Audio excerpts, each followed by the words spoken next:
Hello everyone, that DJ here. We're playing Dagon. Whatever that is. Oh, there we go. Dagon is a faithful blah blah blah blah blah. I am writing this under an appreciable mental strain, since by tonight I shall be no more. Okay. Penniless, and at the end of my supply of the drug which alone makes life endurable, I can bear the torture no longer, and shall cast myself from this garret window into the squalid street below. Alright. Do not think from my slavery to morphine that I am a weakling or a degenerate. Yeah, a little bit of a weakling. When you have read these hastily scrawled pages, you may guess, though never fully realize, why it is that I must have forgetfulness or death.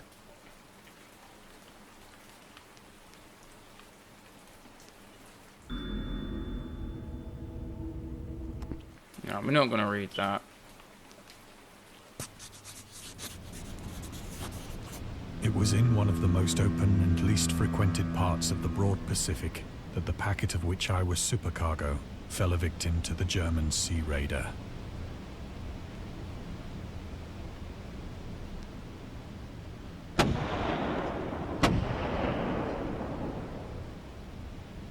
The Great War was then at its very beginning, and the ocean forces of the Hun had not completely sunk to their later degradation.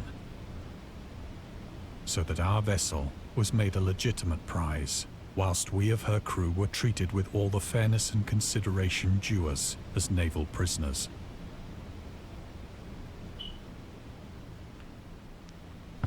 Oh, I missed the flag. So liberal, indeed, was the discipline of our captors, that 5 days after we were taken, I managed to escape alone in a small boat with water and provisions for a good length of time. Okay. Okay.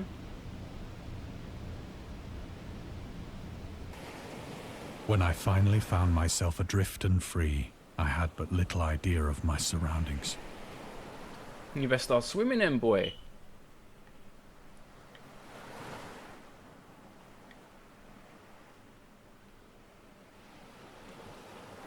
Wait, yeah, it's that like saucepan thing. Can't remember what it's called. You know what I mean. The change happened whilst I slept. Its details I shall never know, for my slumber, though troubled and dream-infested, was continuous.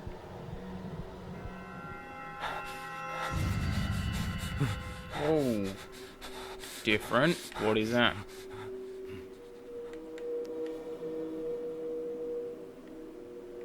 What's happening? When at last I awoke, it was to discover myself half sucked into a slimy expanse of hellish black mire, which extended about me in monotonous undulations as far as I could see, and in which my boat lay grounded some distance away. Oh, it's a boat. I thought it was a building off in the fecking distance. Though one might well imagine that my first sensation would be of wonder at so prodigious and unexpected a transformation of scenery, I was in reality more horrified than astonished. For there was in the air, and in the rotting soil, a sinister quality which chilled me to the very core. The region was putrid with the carcasses of decaying fish, and of other, less describable things which I saw protruding from the nasty mud of the unending plain.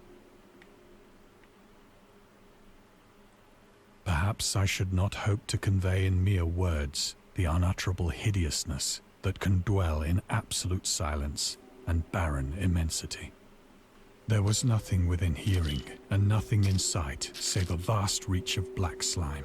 Yet the very completeness of the stillness and the homogeneity of the landscape oppressed me with a nauseating fear.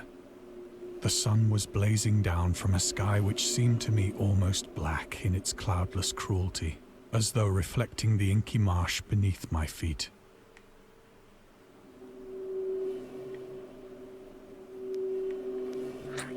I want to get out of it.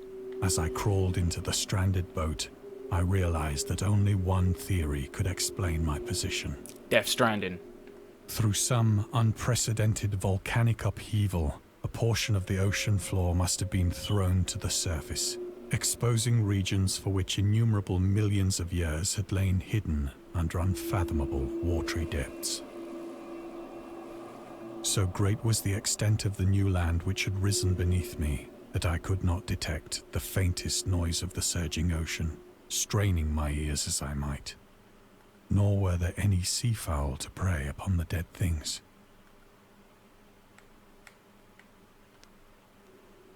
That night I slept but little, and the next day I made for myself a pack containing food and water, preparatory to an overland journey in search of the vanished sea and possible rescue.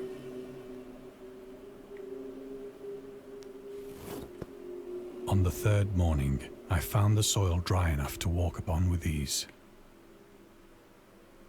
It's getting quite interesting, isn't it? I wonder what's going on. Comment below, innit? Tell me what you think's going on. The odor of the fish was maddening, but I was too much concerned with graver things to mind so slight an evil, and set out boldly for an unknown goal. By the fourth evening, I attained the base of the mound, which turned out to be much higher than it had appeared from a distance.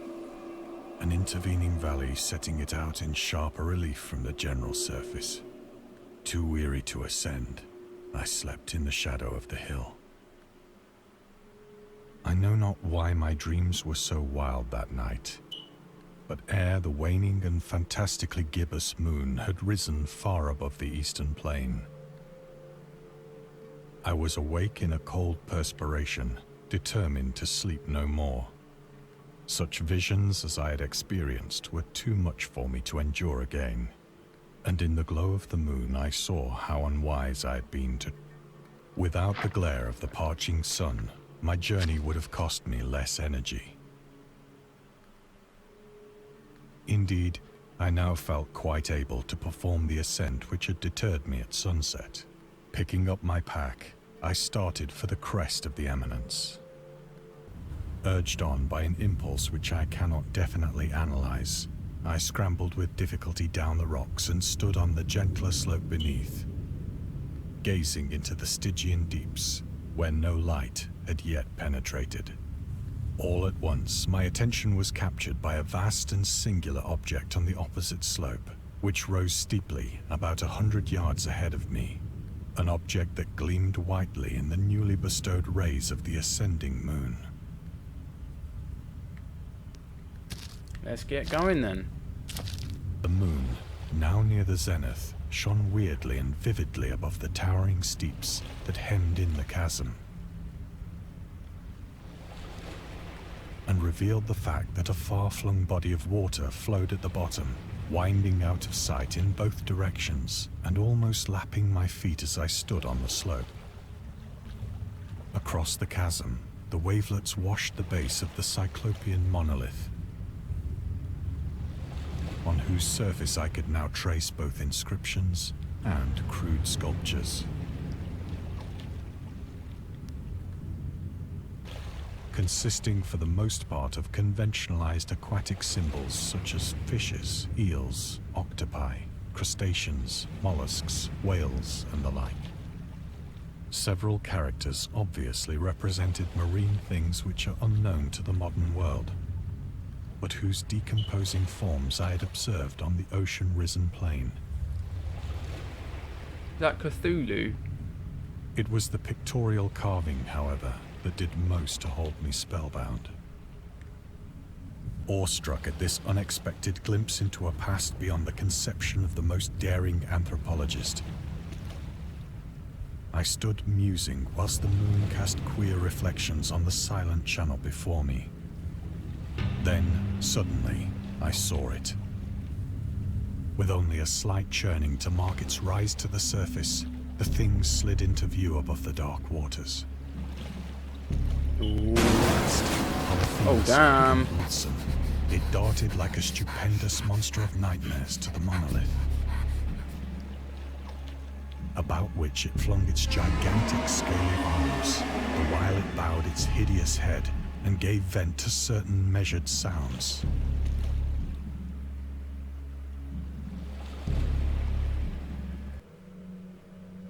When I came out of the shadows, I was in a San Francisco hospital, brought thither by the captain of the American ship which had picked up my boat in mid-ocean. In my delirium, I had said much, but found that my words had been given scant attention. Of any land upheaval in the Pacific, my rescuers knew nothing. Nor did I deem it necessary to insist upon a thing which I knew they could not believe. It is at night, especially when the moon is gibbous and waning, that I see the thing. I tried morphine, but the drug has given only transient surcease, and has drawn me into its clutches as a hopeless slave. So now I am to end it all, having written a full account for the information or the contemptuous amusement of my fellow men.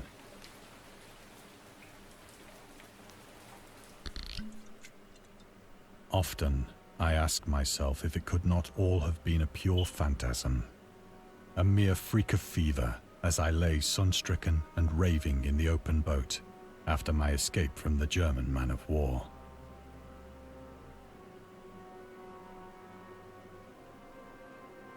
This I ask myself, but ever does there come before me a hideously vivid vision in reply.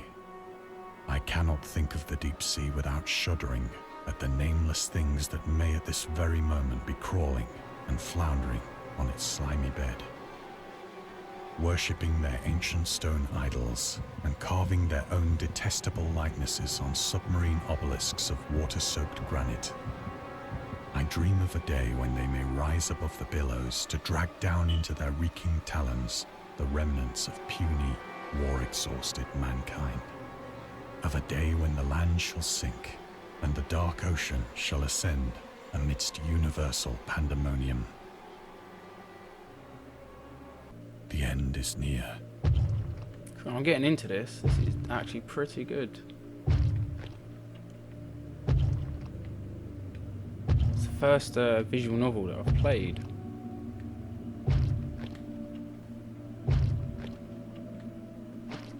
I hear a noise at the door, as of some immense slippery body lumbering against it. Go get my teeth out. It shall not find me. Oh, it shall.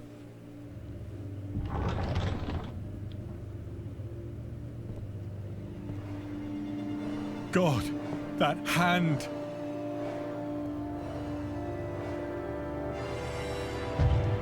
The window! The window!